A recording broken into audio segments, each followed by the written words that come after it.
But earlier, Tim McMahon, I'd like you to explain what exactly it is that's going on your camera this morning. What's happening here? He's just checking out the scene, up bright and early. His twin brother Luca's sleeping in today, no school, so that'll teach his brother. The early bird gets the worm, gets the national TV appearance, and clearly the kid's enjoying a waffle. Way to get a smile in, man. Sneak it in, kid. Now, you covered the Mavericks for all of those years. You have a son named Luka? This is the first I'm hearing of this. Lukah. I informed Luka Doncic of this once. He still accused me of naming the kid after him. These kids are 13 years old. I assure you, I did not know Luka Doncic 13 years ago. If you tell me your other son is named Cooper, we're going to have a real problem here. Okay, let's get back to it here with the Mavericks. Because this kid, holy smoke, Cooper Flagg.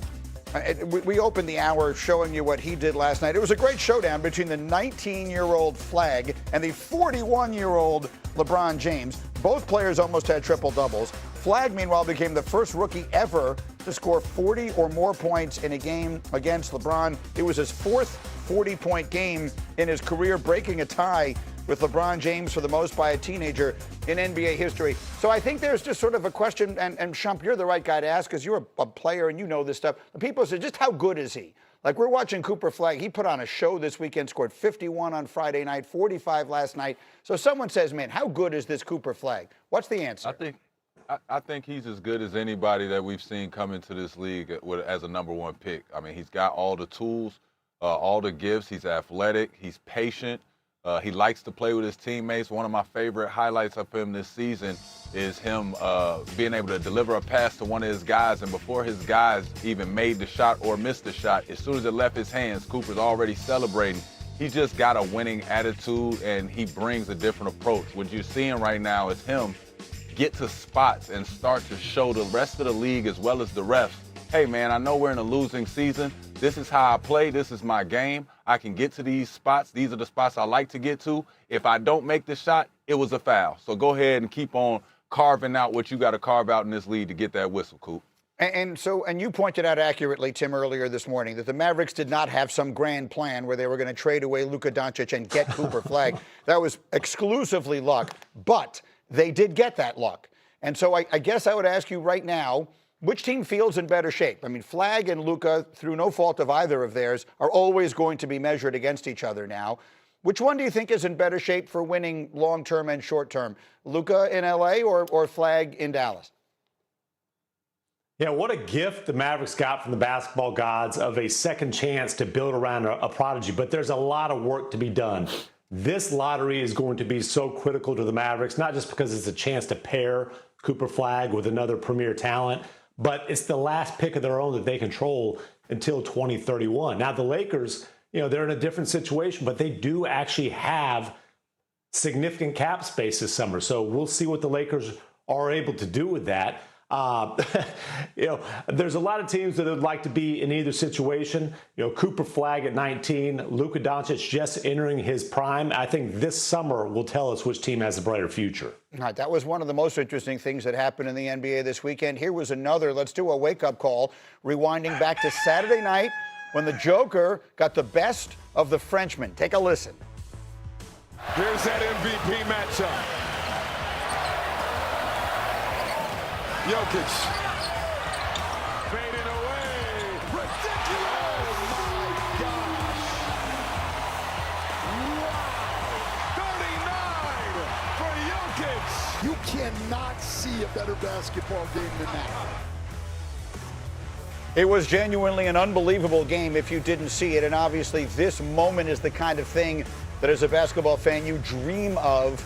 The great one throwing it up and over the unstoppable young kid and getting it to go there. What did we take away from that, Shump? What did we take away from what Jokic and the Nuggets did in an absolute thriller over San Antonio? Well, first of all, thank you to both of them for making sure that we were entertained to watch this game. But what we got to see is Nikola Jokic saying, hey, I'm still big bruh. I know you've been, making noise around the league. You've been calling people out in interviews. Your post-game interviews have been great.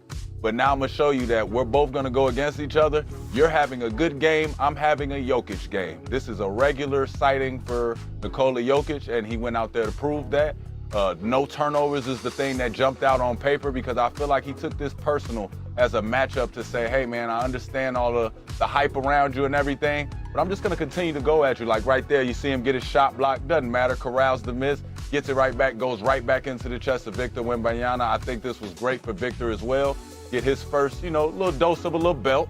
And then now you make sure you go out there and you carve your work and get into the first round of the playoffs and make sure that you're ready to face some of the juggernauts in the West. Tim, I feel like most of the conversations we've had about the top of the Western Conference have been about 2 teams. Should it be 3? I don't think the Nuggets have ever been completely out of that conversation just because this is a proven championship core with arguably the best player in the game in Nikola Jokic, Jamal Murray, a co-star who's, by the way, having the best season of his career. They've dealt with a lot of injuries throughout the course of the season. Aaron Gordon is back. He was huge in this game. But, man, I needed a cigarette after watching this game. This was pure cinema between 2 of the most unique, dominant talents in the game day. Please, basketball gods, like you gifted the Mavericks Cooper Flagg, gift the world 7 games of this in the second round. And then this game increased the odds significantly. These teams will run into each other in the Western Conference semifinals. Let's see if we wind up getting that. It could easily wind up being the 2-3 matchup. All right, more NBA as we go. But next up, they cut down the nets. But the story clearly is the loss this weekend of Luka and of Austin Reeves. Here's what he said about it last night. We knew we it was a shot to the heart, obviously, and to the chest and to the mainframe with Luka, understanding that, AR, he's kind of dealing with the pain. We seen OKC, whatever the case may be, and we knew he was going to get an MRI. But I woke up from my nap yesterday and then saw that news. I was like,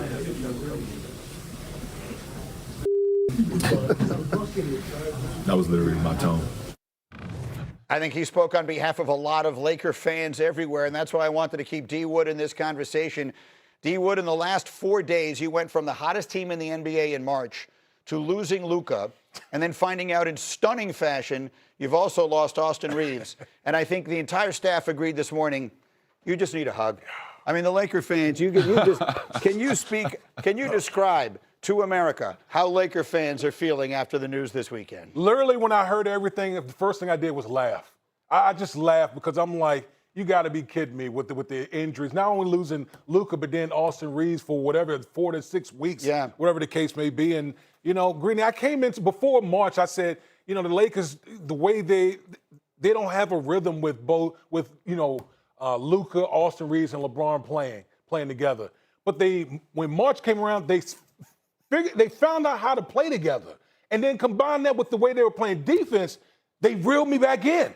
Reeled me all the way back in. I'm like, okay, we might have an opportunity. Then the game against OKC, where it all falls apart, guys get injured, and now I'm just pissed off to the furthest of festivity right now because my Lakers aren't going anywhere, and Luka better not come back. Listen, anyone associated with the Lakers, don't bring Luka Doncic back because I can tell you how this whole thing will go. He has the hamstring injury, and Iman knows this as an athlete. Those things are tricky. He comes back, first thing they're going to do is they're going to try to run him out of the gym, and then he hurts it even worse. No way.